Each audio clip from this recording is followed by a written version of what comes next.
Je vous montre une partie avec mon petit logiciel Échec Pro 3D. D4, cavalier F6, C4, G6, cavalier C3, fou G7, E4, D6. On rentre dans une est indienne classique. F4. Le logiciel opte pour la variante des 4 pions. C'est assez impressionnant car on a l'impression qu'on va avoir affaire à un rouleau compresseur. Mais il ne faut pas s'inquiéter outre mesure. On joue petit roc tranquillement. Vous voyez qu'en échange du centre, les noirs ont déjà mis leur roi en sécurité. On ne craint pas E5.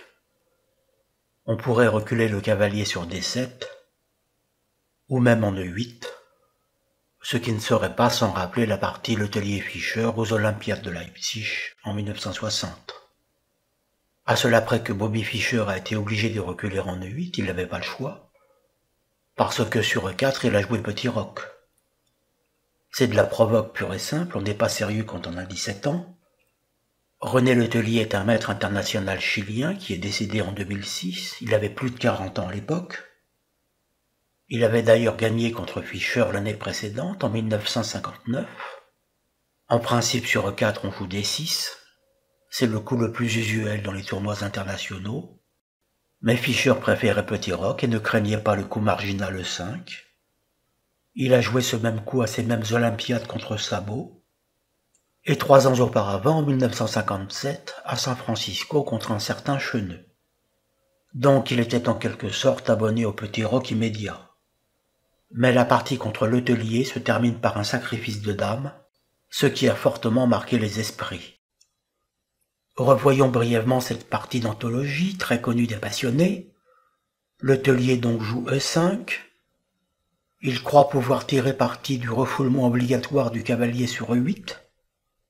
F4. On se retrouve donc dans une 4 pions par interversion de coups. D6. Fou E3. Et ici, il faut connaître le coup libérateur qui est C5. D'une manière générale, il faut contester le centre sur case noire. Ça peut être accompagné de cavalier C6, sauf bien sûr si les noirs ferment par D5, et par dame B6 ou dame A5.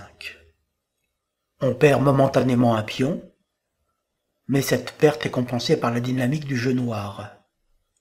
D prend C5, il ne faut évidemment surtout pas reprendre, car ça perdrait la dame nette. La dame D8 n'est pas défendue. Le cavalier E8 court-circuite l'action de la tour F8. Cavalier C6. Le cavalier est désormais inattaquable sur cette case. Je vous montre très brièvement la suite, échange en D6. Les noirs restent avec un pion de moins, mais leurs pièces sont actives. Ils concèdent aux blancs la paire de fous pour déstabiliser leur pion de l'aile roi. Vous voyez que les blancs ont 2 pions isolés sur les colonnes H et F, et les noirs vont rééquilibrer leur déficit matériel par la capture du pion E6 isolé. Donc les noirs sont restés toute l'ouverture avec un pion de moins, sans que ça ait la moindre importance, car soit le pion est récupéré, soit on a des compensations tactiques du fait de l'activité des pièces. Ici Bobby Fischer a les deux. Non seulement il a récupéré le pion, mais sa position est bien supérieure. D'ailleurs, la partie est presque terminée. Letellier joue tour E1. Fischer double logiquement ses tours sur la colonne E. Letellier joue fou F3, qui est un coup qui paraît si naturel. Cela permet à sa tour E1 de défendre le fou E3 attaqué, tout en se mettant devant le roi pour le protéger, et accessoirement de contrôler la grande diagonale blanche. Mais Fischer trouve la faille. Il sacrifie la qualité en E3, ce qui attire le roi sur cette case après les échanges. Et maintenant le sacrifice de dame prévu par Fischer. Dame prend F4 échec. Letellier abandonne sur ce coup inattendu. La dame est imprenable à cause de fou H6 mat.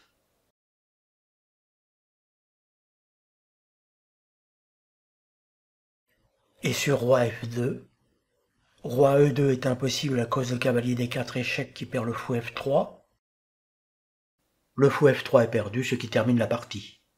Les coups sont forcés, cavalier G4 échec, roi G2 forcé, pour ne pas perdre le fou F3, cavalier E3 échec, ce qui revient à installer gratuitement le cavalier sur la case E3, gratuitement puisque tout cela se fait sur échec.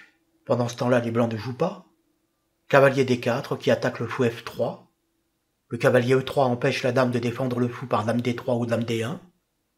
Il ne reste que la case H1, mais on rejoue un échec en G4 qui perd le fou. Car sur roi G2, la dame H1 ne défend plus le fou F3. Le taulier a donc abandonné au moment des sacrifices de dames, qui clôture brillamment cette partie. Ce magnifique sacrifice de dames n'est pas sans rappeler celui du championnat du monde, qui a opposé le Norvégien Magnus Carlsen au Russe Sergei Karjakin en novembre 2016 à New York. Le jeune Russe a brillamment mené le championnat à ses débuts, mais le non moins jeune Norvégien l'a rattrapé au score, qui s'est stabilisé dans la suite de l'épreuve, ce qui a mené aux parties semi-rapides de départage. Dans la quatrième partie de ces départages, Carlsen avec les blancs est en position favorable, Karjakin a une qualité de moins pour un pion.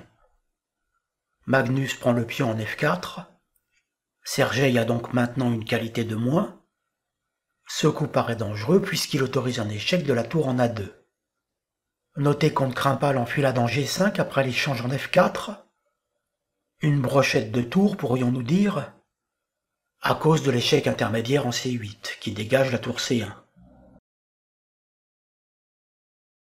Le Russe se laisse donc tenter par l'échec en A2. Carlsen n'a qu'un seul coup, roi H1. Sur roi F1, il y aurait mat en un coup par dame F2.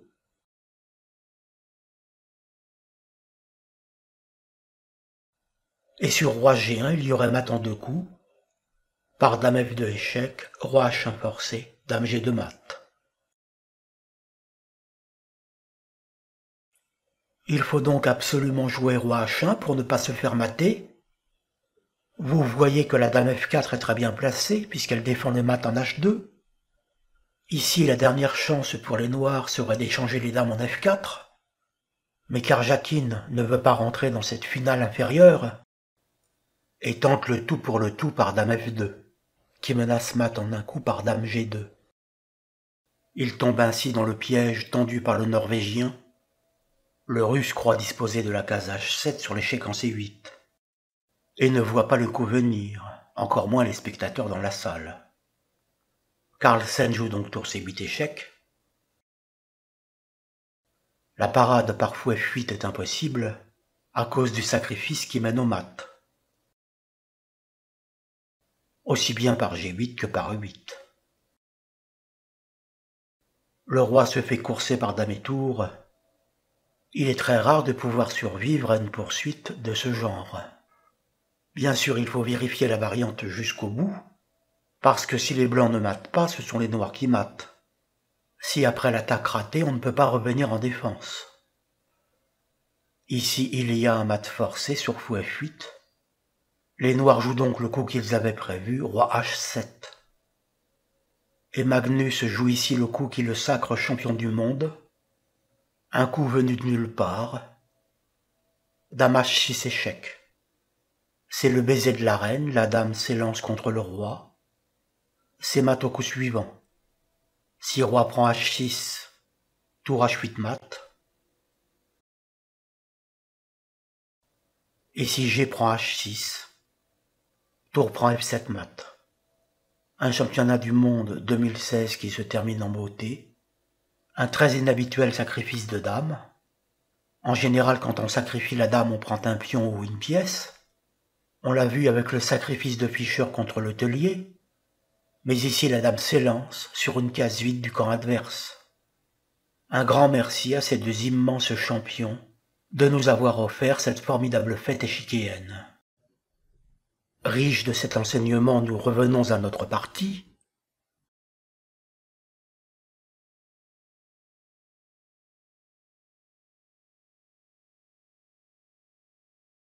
On se souvient que sur E4 de l'Est indienne, j'avais opté pour le coup standard D6, et non pas le petit roc fischerien, qui est une incitation à pousser E5 pour forcer le repli du cavalier en E8. Les blancs rentrent dans la 4 pions. On ne roque que maintenant. On ne craint pas la poussée prématurée E5. On pourrait reculer en E8. On se retrouverait ainsi dans la position Letellier-Fischer, par interversion de coups, mais le mieux serait peut-être de reculer en D7, puisqu'on a joué D6, rendant disponible la case D7. Les noirs contre-attaqueront sur case noire par C5, par exemple cavalier F3, C5. Si les blancs poussent D5, ils perdent le pion E5. S'ils prennent en C5, on prend en E5, ce qui explose le centre blanc. Un moindre mal serait peut-être d'échanger en D6, mais ça ouvre la colonne E, les noirs n'ont plus aucun problème. Il n'y a donc pas lieu de craindre une attaque intempestive sauvage dès l'ouverture. Les blancs doivent au contraire consolider leur très fort centre. C'est pourquoi ils optent classiquement pour cavalier F3, qui est un excellent coup de développement. On conteste logiquement le centre par C5. Les noirs n'ont aucun intérêt à prendre. On jouerait par exemple dame A5, qui menace cavalier prend E4, avec une triple attaque sur le cavalier C3, par le cavalier E4, la dame A5 et le fou G7. Et sur un coup de défense comme fou D3, la dame noire reprendrait en C5, et les noirs n'auraient absolument aucun problème. Ce qui n'empêche pas certains joueurs avertis de jouer quand même cette position avec les blancs, ne serait-ce que pour sortir des sentiers battus, trop connus. On se retrouve avec les noirs dans un schéma de sicilienne, variante du dragon. Mais c'est juste un schéma global, ce n'est pas exactement la position. Le silicium préfère pousser des 5 puisqu'il en a la possibilité. Il conserve ainsi son avantage au centre. Vous voyez que le pion D5 est solidement défendu par le pion E4, le pion C4, le cavalier C3 et la dame D1. Il faut absolument contester ce centre trop fort, d'où E6. Les blancs n'ont pas intérêt à échanger en E6. On reprendrait de préférence du pion F pour contrôler la case D5. Ça ouvrirait également une colonne F pour une tour F8 bien placée, et la case C6 serait alors accessible au cavalier. Bref, les blancs n'ont aucun intérêt à échanger en E6. C'est pourquoi ils optent pour fou D3. Fou E2 est également possible. De toute façon, le fou n'a que 2 cases. On échange sans plus attendre en D5. On se rappelle le proverbe échiquéen to take is a mistake, sur la base d'un jeu de mots anglais. Prendre est une erreur. Mais cet adage est valide du point de vue de celui qui inflige la pression, et non de celui qui la subit. Comme ici ce sont les noirs qui pâtissent, il est logique qu'ils se libèrent quelque peu dès qu'ils le peuvent.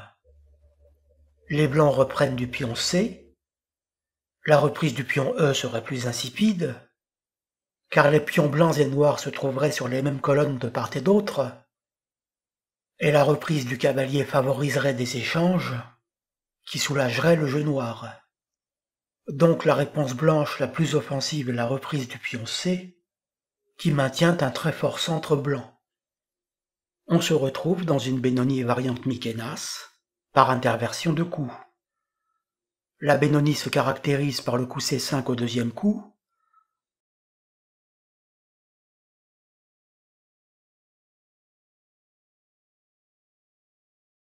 et la variante Mikenas par le coup F4. Donc la clé d'ouverture sera E76, si vous considérez que c'est une Est-Indienne attaque des 4 pions, ou A68, si l'on considère que c'est une Benoni attaque Mikenas. Toujours est-il qu'on obtient la même position par ces deux chemins.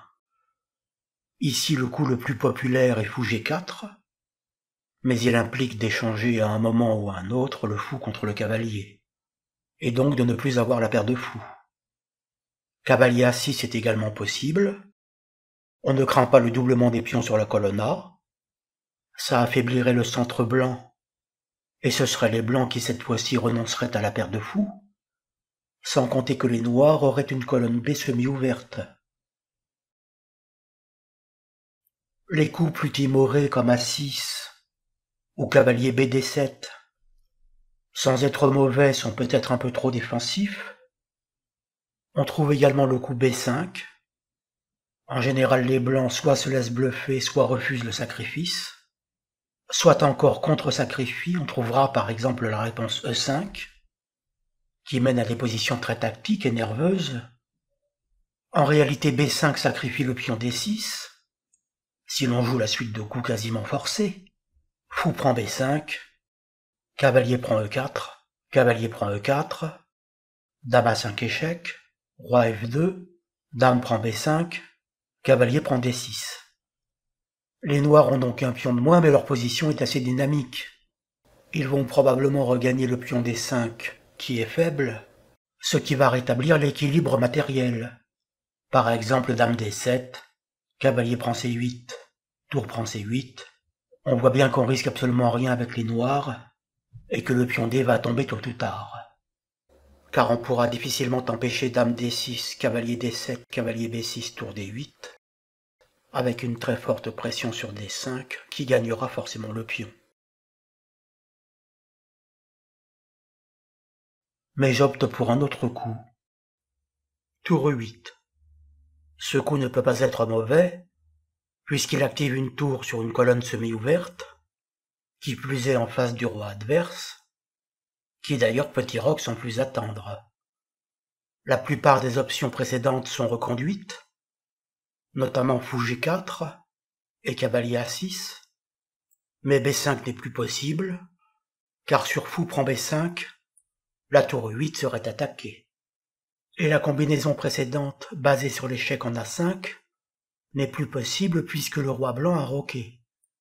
Si cavalier prend E4, fou prend E8, si dame prend E8, tour E1, on a une qualité de moins et le cavalier E4 est en difficulté, et l'on ne peut pas placer cavalier prend C3 intermédiaire, attaquant la dame D1, car la tour prendra la dame noire sur échec, et les noirs perdraient la dame.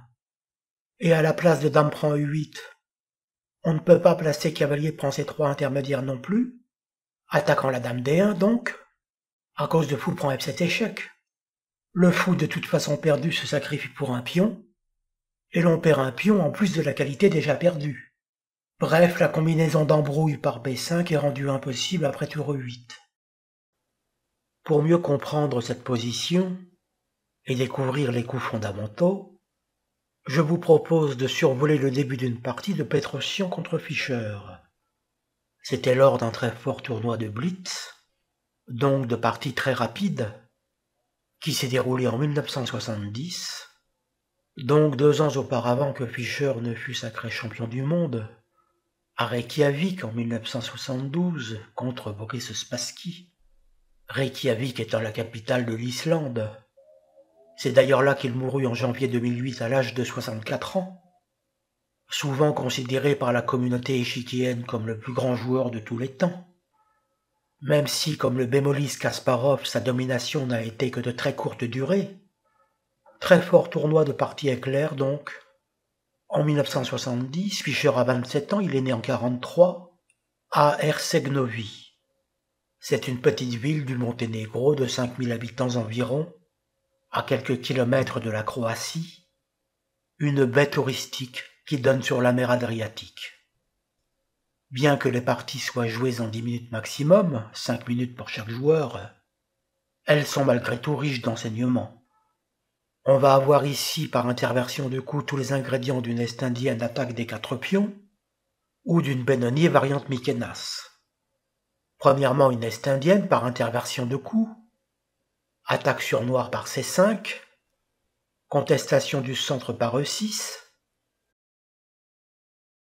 échange en D5 et reprise du pion C, et enfin poussée blanche F4.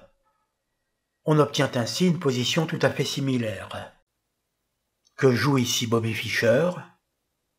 Même si c'est une partie ultra rapide de quelques minutes, il connaît parfaitement ce schéma.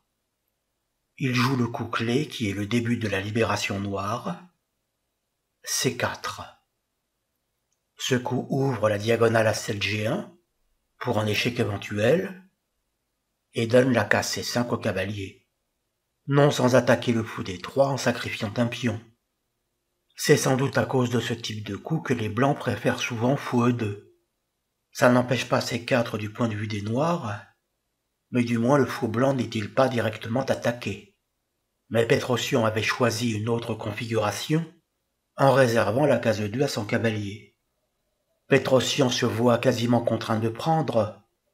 Si les blancs ne prennent pas, ce sont les noirs qui prendront. La question se pose donc à peine.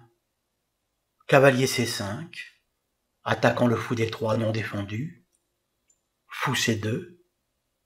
Ici, Fischer ne s'avise pas de récupérer le pion C4. C'est un pion qu'il sacrifie pour ouvrir les lignes et obtenir des compensations tactiques. Il continue l'attaque par B4. Ce qui incite les blancs à jouer leur poussée thématique E5. En règle générale, il faut prendre en E5 pour affaiblir la case. Ça crée certes un très fort pion D5 passé pour la finale. D'ailleurs, à peine sorti de l'ouverture, les blancs ont déjà 2 pions passés, C4 et D5. Mais comme disait Fischer, en tout cas c'est une boutade qu'on lui attribue, entre l'ouverture et la finale, Dieu a mis le milieu de jeu. Ce qui signifie qu'on n'est jamais certain d'arriver en finale, soit parce qu'on se fait mater avant, soit parce que le déficit matériel est tel qu'il force l'abandon, parce qu'il est irréversible. La finale est un luxe aux échecs. La grande majorité des parties se déstabilisent en milieu de jeu. Par la suite, on a cavalier G4, échange en A4, et reprise en E5 avec de nombreuses menaces. Les blancs vont perdre 2 qualités, mais Fischer va devoir en concéder une à son tour pour ne pas se faire mater. On va se retrouver peu après dans cette position. Les blancs ont une qualité de moins pour un pion, c'est tout à fait jouable. Ils ont 2 pions passés liés au centre C4 et D5, et les noirs sont en retard de développement. Comme le trait est au noir, le fou C8 ne va jouer que maintenant, en G4, et la tour A8 est toujours sur sa case de départ. Cela dit, la position est équilibrée, et les 2 champions vont parfaitement faire évoluer la situation. Fischer, plutôt que de se défendre en contrôlant les cases du pion passé, préfère chercher aventure et contre-attaquer par une tour B1. Il tente ainsi un terrible piège à son adversaire en lui offrant le fou D7. Mais le fou est à bout, comme on dit. C'est un cadeau empoisonné. Sur dame prend D7.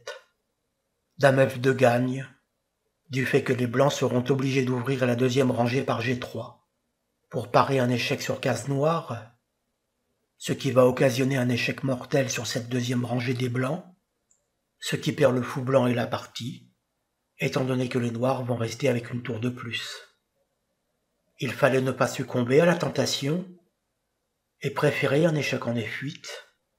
Le roi eût alors été obligé d'aller en H7, car la sortie en G5 poserait de très graves problèmes.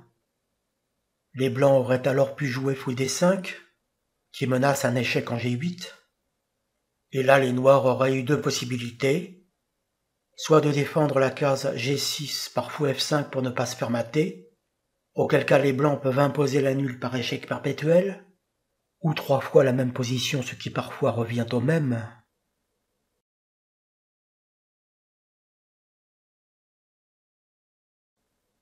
Soit les noirs sacrifient la qualité en G1, et ce sont eux qui imposent la nulle par échec perpétuel.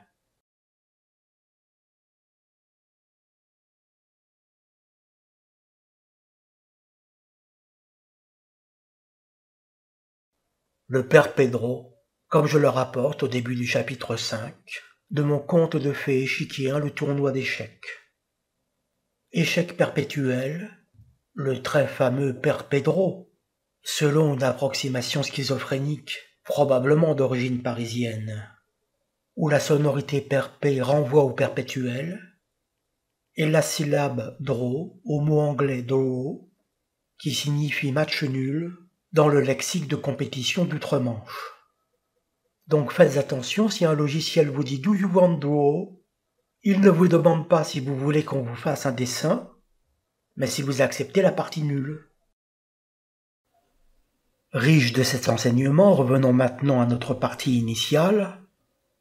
Ce qu'il faut retenir dans ce schéma d'Est indienne attaque des 4 pions, ou de Benoni variante Mikenas, c'est que le coup clé des noirs est la poussée C4, et que du point de vue des blancs, la poussée thématique est E5. Dans les deux cas, on risque de perdre un pion, mais ça offre des possibilités tactiques. C'est pourquoi l'idée de jouer C4 immédiatement nous effleure. Le fou ne peut pas tellement prendre le pion, sinon les noirs répondraient par cavalier prend E4, et il s'agirait d'un simple échange de pions. Or, les blancs ont tout intérêt à garder le pion E4, qui est le pion de la partie. C'est un fort pion central qui menacera tôt ou tard la poussée thématique E5, et l'on évite logiquement d'échanger un bon pion contre un pion de moindre valeur. Donc le fou blanc recule en C2, qui garde un œil sur le pion central E4. Maintenant le pion C4 risque de devenir une cible. Pour l'instant il n'est ni attaqué ni défendu. L'idéal est souvent d'arriver à le soutenir par B5, mais ce n'est pas toujours possible à cause du vis-à-vis des tours sur la colonne A. En faisant abstraction du contexte pour comprendre le mécanisme, la poussée B5 peut être contrée par A4, et la défense par A6 est impossible, car l'échange en B5 mettrait les tours en contact, et les noirs perdraient la tour A8. Ce vis-à-vis des tours doit donc être présent à l'esprit, si l'on envisage de soutenir C4 par B5. Pour le moment, je ne me soucie pas du pion C4, qui encore une fois n'est ni défendu ni attaqué. Je joue cavalier A6. Ce coup était candidat précédemment et il l'est resté. On peut considérer qu'on est arrivé au bout de la théorie pour cette ouverture, et que la partie commence maintenant dans une position tout à fait équilibrée.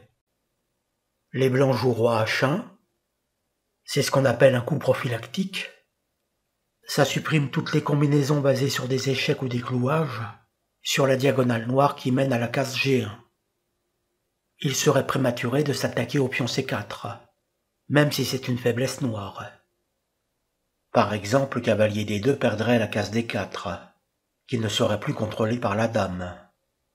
Il en résulte qu'on pourrait défendre C4 par B5, cavalier prend B5 étant impossible, à cause de dame B6 échec qui gagne le cavalier, qui ne pourrait pas se replier en D4, car il serait quand même capturé par la dame. Bien sûr, si les noirs partent l'échec par roi H1, il faut intercaler de préférence fou G4 avant de prendre en B5, à cause de fou A4, qui attaquera la tour E8. Il faudrait alors jouer cavalier F3, car si dame joue, fou A4 n'est plus possible. On prend en B5, on se réfugie en C5, on reprend de la tour en E8. C'est l'intérêt du coup intermédiaire fou G4, les tours sont liées, et l'on ne craindrait pas dame A4, cavalier C7 tient toute la baraque. La position noire est aisée, le pion E4 est perdu. Si les blancs jouent E5, on intercale fou prend F3. S'ils s'amusent à prendre en F6, on joue fou prend D5 qui enlève le fou de la prise. Et l'on récupère le pion F6 au coup suivant, à moins que les blancs ne veuillent gagner le fou G7, auquel cas c'est mat imparable suite à tour E2.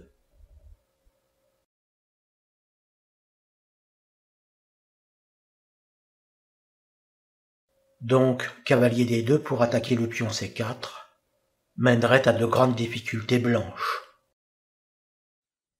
Dame E2 ne serait pas meilleure pour attaquer le pion C4. D'ailleurs, la dame se met volontairement sur la colonne de la tour noire, ce qui risque d'occasionner tôt ou tard des combinaisons en défaveur des blancs. On jouerait comme précédemment B5. Si cavalier prend B5, dame B6 échec. Le cavalier dispose cette fois-ci de la case de repli D4. Et ici, on pourrait jouer par exemple le cavalier B4. On a un pion de moins, mais une très forte activité de pièces. La prise d'un deuxième pion en C4 n'est pas tellement envisageable, à cause de x6, qui gagne la qualité. On pourrait penser que la qualité pour 2 pions c'est jouable. Seulement le pion E4 est perdu juste après. Par exemple, dame B3, fou prend F1, roi prend F1, cavalier prend E4. Ce serait donc une qualité pour un pion, et non 2, dans une position de toute façon inférieure pour les blancs. Et s'ils renoncent à prendre ce second pion, les blancs sont confrontés à la dynamique du jeu noir. On menace fou G4 ou fou A6, également cavalier prend E4, qui attaquerait le cavalier D4 visé par le fou G7, et la défense par fou E3 provoquerait le pseudo-sacrifice cavalier F prend D5, car en cas de reprise en D5, le fou E3 serait cloué par la tour E8. Bref, l'attaque du pion C4 n'est pas pensable pour le moment, elle donne trop de jeu au noir. Il est bien plus raisonnable de mettre le roi en sécurité en H1, prophylaxie qui supprime de facto toutes les combinaisons, à base d'échecs ou de clouage sur la diagonale noire à 7G1. Il faut perdre ce temps dans la phase de développement, car par la suite dans le feu d'une action il est souvent trop tard. Ce moment de répit me laisse le temps de jouer cavalier B4. On menace d'échanger le cavalier B4 contre le fou C2. On pourrait se laisser tenter par fou A4, mais fou D7 impliquerait des échanges, sans compter que ça affaiblirait la case D3 dans le camp blanc, et les blancs se retrouveraient sur la défensive. Ce n'est pas forcément mauvais, la partie resterait équilibrée, mais les blancs préfèrent maintenir la pression au centre par le recul du fou en B1 et conserver leur léger avantage de début. On continue la partie par dame A5. Ce coup protège indirectement notre faiblesse C4, puisqu'on pourrait maintenant jouer B5 pour défendre définitivement ce pion. Le principe de rupture par A4 qu'on montrait tout à l'heure ne marche plus. Les blancs ne menaceraient pas la prise en B5, puisqu'ils perdraient la tour A1.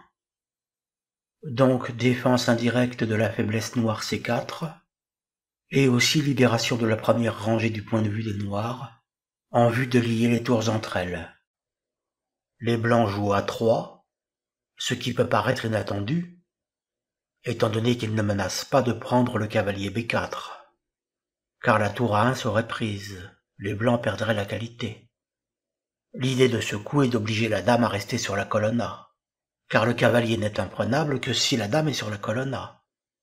Comme les blancs ont leur tour coincé en A1, du fait du retrait du fou en B1, les blancs compensent l'isolement de cette pièce par le maintien forcé de la dame sur la colonne A, ou alors il faudra que les noirs perdent un temps à retirer le cavalier. C'est donc une lutte réciproque de perte de temps et d'immobilisation des pièces. D'un autre côté, on ne pourra pas maintenir le cavalier B4 et la dame A5 alignés en diagonale, à cause de fou D2, qui risquera d'être joué tôt ou tard, ce qui menacera le retrait du cavalier C3, qui gagnera le cavalier B4 cloué. On résout immédiatement ce problème latent par dame A6, qui soutient le pion C4 et contrôle la case D3 par transparence. On menace donc d'implanter le cavalier B4 en D3, ce qui attaquerait le pion E4, qui ne serait plus défendu par le fou B1. Il faudrait alors probablement échanger cet intrus, ce qui implanterait durablement un pion bizarre dans le camp adverse. Notez que sur cavalier E1 qui cherche à capturer le pion indésirable, on ne prendrait pas le pion E4, mais on jouerait le coup spirituel D2, qui menace dame prend tour F1 mat, rendant le pion D2 imprenable, ce qui perd une pièce.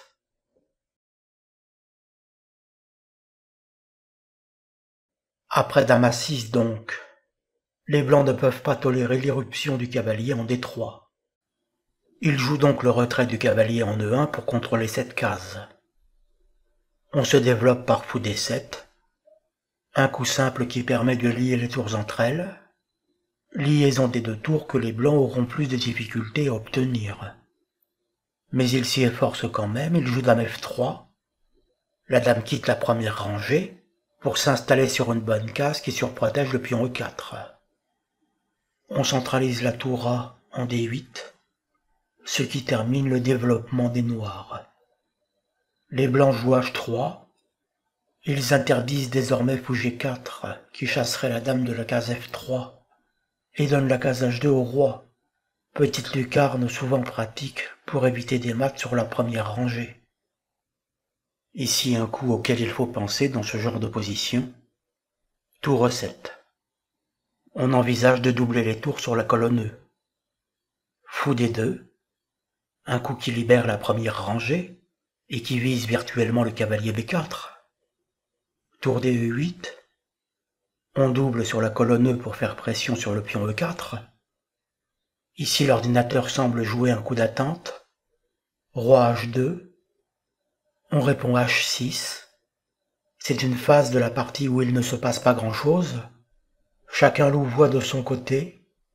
Les deux camps se regardent en chien de faïence, en attendant une opportunité qui pourrait déclencher les hostilités. Lesquelles d'ailleurs vont arriver assez vite, car le silicium trouve là un coup très étrange. Tour G1. Ce coup a l'apparence d'un nouveau coup d'attente, mais il n'en est rien. Il s'agit d'une offensive sur le pion faible C4. Les blancs s'organisent pour gagner ce pion faible, mais c'est assez peu visible pour l'instant. Les noirs répondent par un coup qui peut paraître de la provoque pure et simple, fou H8, qui donne la main aux blancs, sans vraiment jouer. Mais de toute façon, le plan blanc n'est pas parable, puisque les noirs ont mis leurs pièces en équilibre instable à l'aile dame. Mais ils persistent à penser que le pion C n'est pas prenable, même dans ces conditions. On peut donc considérer que la partie commence maintenant, avec ce désaccord sur la possibilité de gagner ou non le pion avancé C4. Les blancs jouent cavalier D1. Vous voyez que le fou D2 attaque le cavalier B4, qui n'a pas de case de repli. Il est obligé d'aller en D3 pour ne pas être perdu, ce qui en principe devrait effectivement perdre un pion suite aux échanges. Si les blancs veulent gagner un pion, ils doivent prendre du cavalier, car s'ils prennent du fou, ils perdront le pion E4 juste après, et ils n'auront pas gagné de pion comme prévu. Le fou sert à défendre le pion E4 après les échanges. Donc, cavalier prend D3. Le logiciel a sans doute prévu la reprise automatique en D3, qui ne gagnerait pas le pion dans les médias. Sur fou prend D3, attaquant la dame à 6, on interposerait le fou en B5, ce qui mène à la récupération rapide du pion. Sur C prend D3, il faudrait plutôt songer à défendre le pion E4, par exemple par cavalier C3. Le pion E4 ne serait pas prenable, à cause de fou prend D3 après les échanges, qui attaqueraient simultanément la tour E4 et la dame à 6. Mais ici je ne prends pas le cavalier D3, je sacrifie le cavalier en prenant le pion E4. Les noirs considèrent que dans cette position, le pion central des blancs vaut bien le cavalier noir offert. Les blancs répondent par cavalier B4, ils enlèvent le cavalier de la prise, tout en gagnant un temps sur la dame à 6 attaquée. Les noirs intercalent logiquement cavalier prend D2, qui attaque également la dame F3. Les dames des deux camps se trouvent ainsi simultanément attaquées par un cavalier. Le programme ne peut pas accepter l'échange des dames, et par suite des cavaliers. Sinon ce seraient les blancs qui se retrouveraient avec un pion de moins à la fin de la combinaison, car ils auraient rendu le fou D2 contre le cavalier tout en perdant le pion E4. Les blancs doivent enlever la dame de la prise, tout en attaquant le cavalier D2 pour le récupérer. C'est la suite logique pour conserver la pièce sacrifiée. D'où dame F2. La dame noire est maintenant en prise, et n'est pas en situation de défendre le cavalier D2. On ne comprend que maintenant le coup tour G1. Si la tour était restée en F1, il y aurait un échec intermédiaire par cavalier prend F1. Ce qui prouve que le programme a parfaitement vu cavalier prend E4, suivi de cavalier prend D2. Il voulait éviter la fourchette tour F1 dame F3, ce pourquoi il a inauguré son offensive sur le pion C4 par tour G1. On enlève la dame de la prise en jouant dame B6. On repropose discrètement l'échange des dames, ce que les blancs ne peuvent pas accepter, car après dame prend B6, A prend B6, le cavalier D2 n'étant pas en prise, il ne serait pas récupéré par les blancs, et les noirs resteraient avec un pion de plus. Ils n'auraient pas sacrifié la pièce.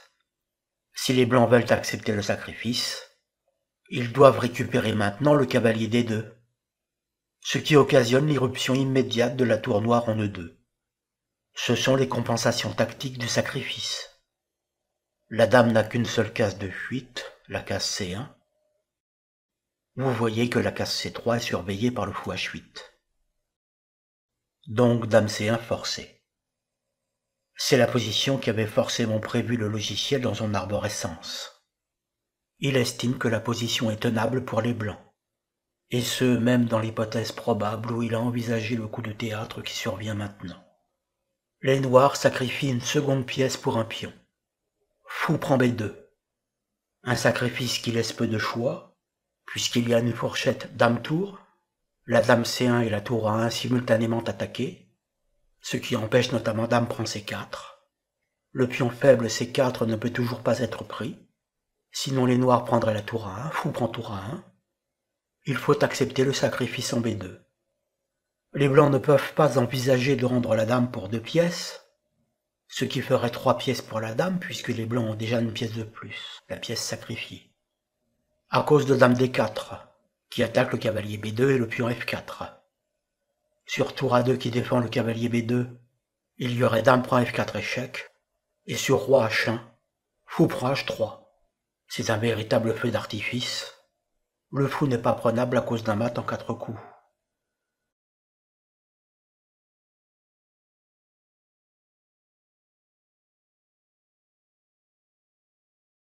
Bref, les blancs ne peuvent pas rendre la dame pour 2 pièces. Ils doivent accepter le sacrifice par le coup normal cavalier prend B2. Les noirs ont 2 pièces de moins pour 2 pions. Ils ont donné un cavalier pour le pion E4 et un fou pour le pion B2. L'idée du sacrifice est de dévier le cavalier D1 du contrôle de la case E3, ce qui permet tour 8-3. Une attaque sévère puisque la menace est tour prend H3 mat. Vous voyez que la tour est soutenue par le fou D7 et que le pion G2 est cloué par la tour E2. Ce n'est d'ailleurs même pas la tour G1 qui bloque le roi, puisque de toute façon la dame B6 contrôle la case G1. Le silicium ne se laisse évidemment pas impressionner pour autant. Tout cela a été froidement prévu dans son arborescence, qui part le mat par F5, ce qui court-circuite l'action du fou D7 sur H3. Sur tour prend H3 échec, il y aurait roi prend H3. Ici on centralise la dame par dame D4. On comprend la parade précédente F5. Le pion F4 aurait été en prise suite à cette centralisation. Perdu pour perdu, autant l'utiliser pour parer un mat immédiat.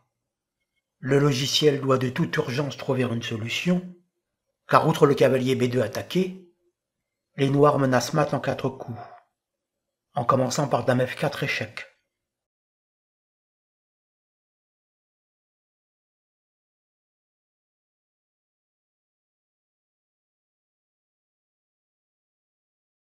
Les blancs sont contraints à contre-sacrifier leur dame pour une tour.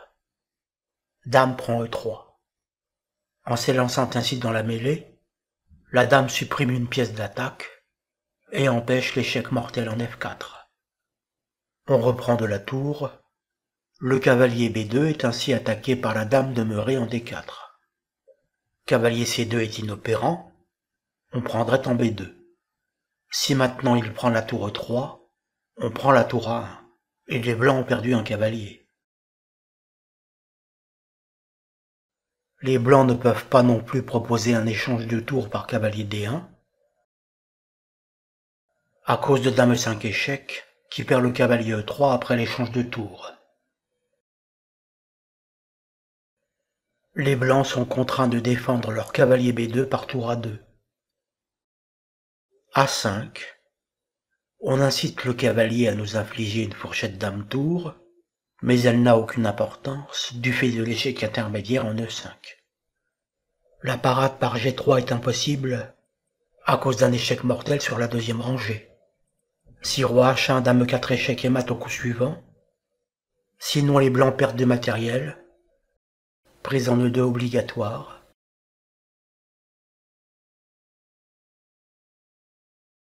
Le cavalier B2 n'a pas de case, et un échec sur la première rangée perdrait le fou B1 non défendu.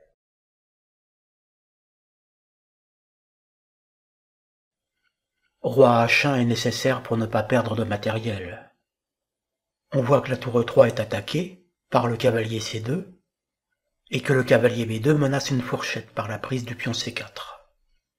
On se retrouve dans la position quasiment obligée suite à l'acceptation du deuxième sacrifice, celui du fou en B2, qui a lui-même provoqué par la suite le contre-sacrifice d'une dame contre une tour. On se retrouve du point de vue matériel avec dame et deux pions contre tour et deux cavaliers. Donc ça se tient à peu près, si l'on compte classiquement 10 pour la dame, 5 pour une tour et 3 pour une pièce mineure, ce qui fait 12 contre 11 en faveur des noirs. Mais bien entendu, c'est juste une évaluation à la louche. Ici, l'on poursuit l'offensive par un nouveau sacrifice. Tour prend H3 échec. On sacrifie une tour pour un premier pion, mais d'autres vont tomber. Le cristallogène de numéro atomique 14 est cette fois-ci obligé de prendre. Le premier sacrifice pouvait se discuter, le second un peu moins, celui-ci pas du tout. Les blancs doivent accepter le sacrifice pour parer l'échec. On comprend maintenant l'utilité du coup A5. Il servait à refouler le cavalier B4 sur C2. Le pion F5 n'est alors plus défendu par le fou B1. Le pion D5 est également en prise sur échec, mais il est préférable de prendre en F5, qui supprime la possibilité de prise en G6, mais surtout, qui menace mat en un coup. On comprend également une autre utilité de la poussée A5, qui a refoulé le cavalier en C2, celle d'obstruer la deuxième rangée, de manière que la tour A2 ne puisse pas participer à la défense du roi blanc, en s'interposant. Les pions H3 et D5 sont simultanément attaqués, mais le logiciel ne cherche pas à défendre D5 par tour D1, car après la prise du pion H3, un échec sur G4 contrôlerait la case D1, ce qui scotcherait le cavalier en B2 à la défense de la tour. Pour éviter cet inconvénient, le programme joue sur noir par tour E1. Il active sa tour sur une colonne ouverte, et le roi plus proche sera plus à même de défendre sa tour en cas d'échec successif. Le pion D5 si fort en début de partie tombe maintenant comme un fruit mûr avec échec, ce qui ouvre la grande diagonale pour le fou noir. Le roi se rapproche de ses pièces pour essayer de s'en faire défendre. On le triangule pour s'en rapprocher.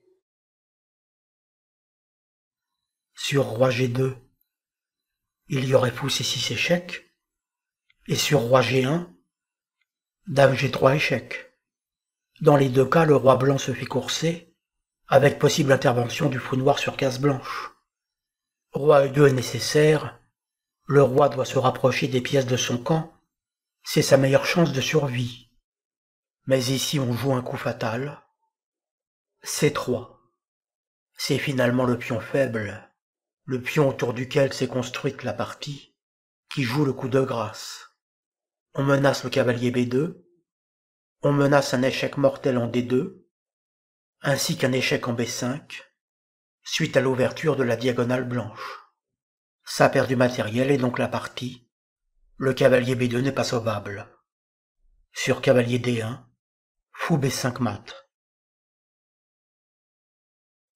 Le silicium part au plus pressé en interdisant l'échec en D2, ce qui perd le cavalier B2. Numériquement, cela fait dame et 5 pions contre 2 tours à cavalier, ce qui pourrait être à peu près tenable dans une position équilibrée. Mais les menaces de mat vont faire perdre au blanc du matériel supplémentaire.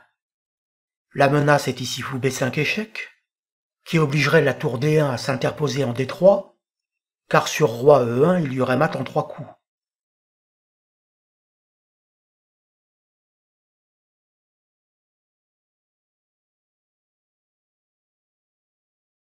L'échec ne peut pas être paré en prenant le pion B2, à cause de dame E5 échec, qui perd la tour.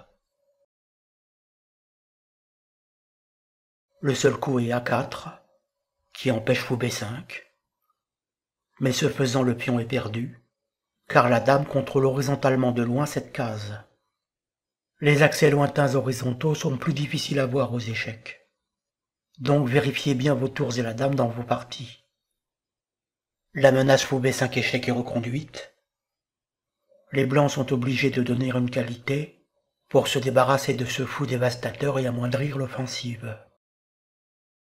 On se retrouve désormais avec dame et 6 pions contre tour cavalier fou, genre de distribution assez rare et difficile à évaluer. En principe, 3 pièces sont favorables contre une dame seule, mais il faut qu'elles aient le temps de s'organiser quand survient cette position. Pour comble de malheur, les blancs n'ont décidément pas de chance, le pion D6 est imprenable, parce que la tour éloignée et non défendue se trouverait tôt ou tard en fourchette avec le roi. Sur tour prend D6, dame 4 échec. Si le roi va sur la colonne F ou sur la case D2, un échec en F4 perd la tour. Et sur roi D1, le problème se repose suite à dame F3 échec. Si roi D2, dame F4 échec perd la tour. Et si roi E1, dame H1 échec perd le fou B1 non défendu. Donc les blancs activent leur cavalier et leur fou à cette occasion. On gagne un temps par un échec, ce qui débloque le pion A. Le roi se rapproche logiquement des pions passés de l'aile dame. On avance le pion A. Fou A2. La menace est tour F1, qui gagnerait le pion F7, sauf à donner la dame contre tour et fou.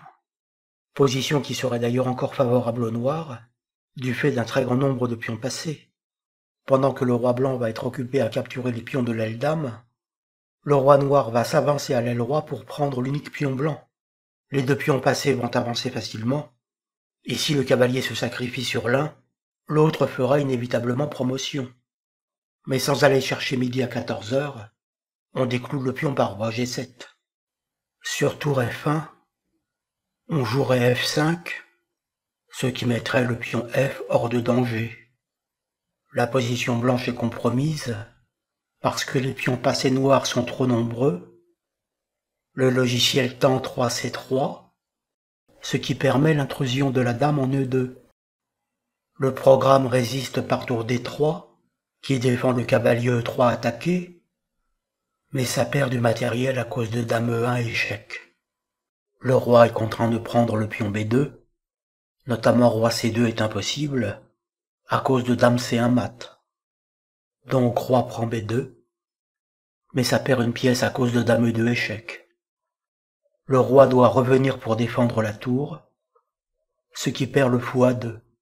Le pion D6 n'est toujours pas prenable, à cause de dame A3 échec, qui contrôle la case D6. La partie blanche n'est plus défendable, le gain est technique. On ne peut plus s'opposer à l'avancée des pions. Toute la partie s'est jouée autour du pion C4.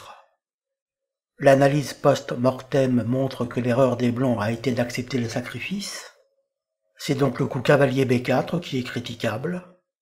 Il fallait préférer fou C3, qui refuse le sacrifice et rééquilibre la partie, après quoi les blancs resteraient sous pression mais la position est tenable.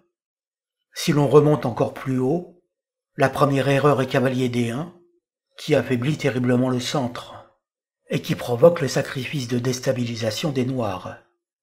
Comme à ce moment-là l'aile dame et le centre sont bloqués, il fallait plutôt attaquer à l'aile roi par G4, ce qui aurait justifié l'excellent coup tour G1, car la colonne G va fatalement s'ouvrir. En contrepartie, les noirs pourront envisager en permanence le pseudo-sacrifice en D5, notamment du cavalier B4, ce qui va soulager la pression à l'aile dame et valoriser la colonne E. Nous ne nous glorifions évidemment pas de cette partie, étant donné que le sacrifice a été purement spéculatif, et que nul ne pouvait prévoir la suite aussi loin.